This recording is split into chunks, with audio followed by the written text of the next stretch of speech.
Hello, and thank you for joining us today as we are talking about the writing on the wall for our day, because today is the last days, and the writing is on the wall for our day, and we can see it.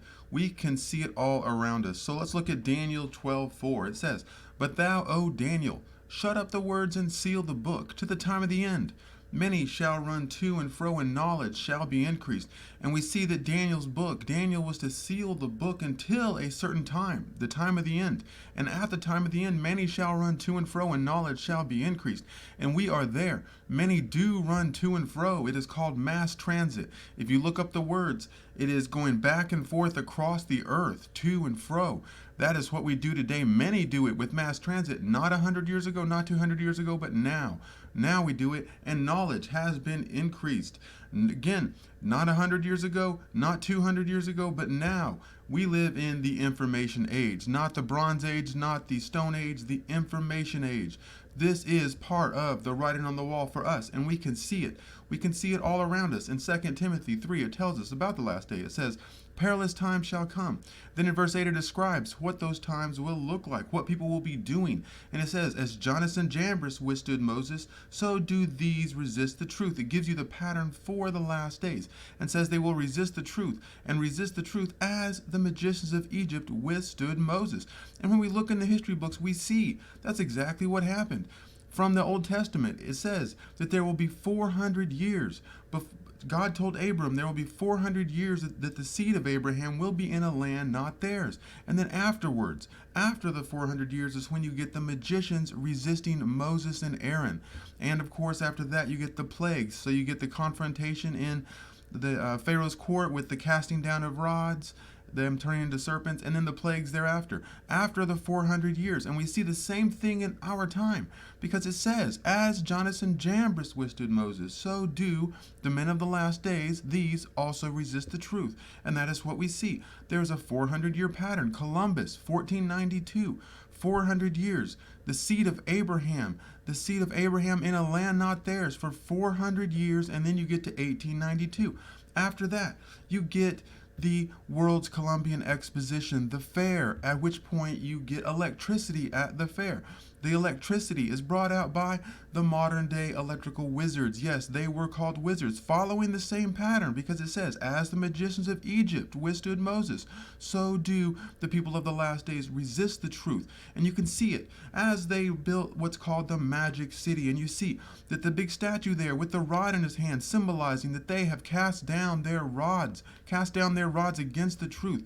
They built the Magic City. The Magic City is the first electrified city, an entire city, electrified, lights, lights everywhere. This was the first big city lit up for the World's Fair. In fact, they built the city just for this. And this technology that was new was shown to the public and spread to the rest of the nation. It became the vine of the last days. It is their power. It hangs upon their cross. It is the vine of Sodom. For their vine, of the vine of Sodom and of the fields of Gomorrah, their grapes of gall, their clusters bitter. We have said the vine of Sodom is the electrical system, the actual electrical wires. The fields of Gomorrah, the wireless system. It is their vine. They resist the truth, as Jannes and Jambres withstood Moses. And we can see it because they followed the exact timeline. The 400-year pattern is real. It is in our time as well. And what about their vine? Let's look at the true vine. Let's look at the true vine that they resist. The true vine is Christ. He is the true vine. We are the branches, and we abide in him and produce much fruit, but without him we can do nothing. That is the true vine. That is the truth that they resist. They have built a false vine. It is their foundation. Electricity is their foundation. It is their cornerstone. It is the cornerstone of the world they built. Their data is stored in electrical impulses, electrical charges, the images, the music. Their money is all electrical impulses, electrical charges. It is their cornerstone.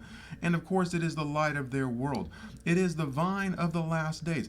And let's look at the fruit on the end of the vine.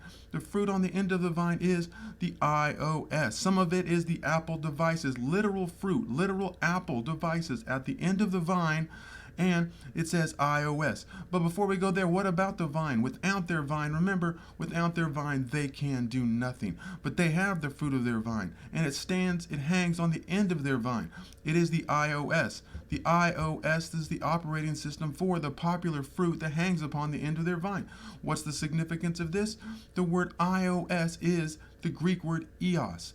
Eos is the Greek word G2447. It occurs 3 times in the Bible, 2 times translated poison, 1 times rust. That is literally the operating system. Their fruit is poison. Their fruit is bitter, fulfilling Deuteronomy 32:32. For their vine, of the vine of Sodom and of the fields of Gomorrah, their grapes, grapes of gall, their clusters, bitter, bitter, H4846, poison, Eos, iOS, poison. It is literal fulfillment of the word of God. And again in James 5:3 it told us, your gold and silver is cankered, and the rust, the iOS, the poison, the rust of them shall be a witness against you, and shall eat your flesh as it were fire. Ye have heaped treasure together for the last days. And it is all around us. Literal poison on the devices called Apple hanging on the vine. Complete fulfillment of the word of God. And again it said, this shall be a witness against you. The iOS will be a witness against you. It testifies against the vine of Sodom, against the workings of the people of the last days, against what they have built as they resist the truth.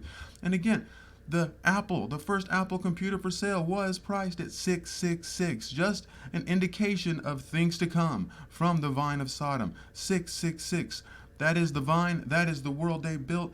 It is what they do. They resist the truth. They have cast down their vine. They have cast down their rods against the truth, and they have built their vine, the vine of the last days, which opposes the truth, opposes the true vine. The writing is on the wall for this generation. You can see it all around you. The writing is on the wall, and we can see it because Jesus is coming. He is coming soon. Yeshua is coming. Now you can see all my videos on signoffire.com or on yeshuaiscoming.com or on this YouTube channel. Please like and subscribe, and thank you very much.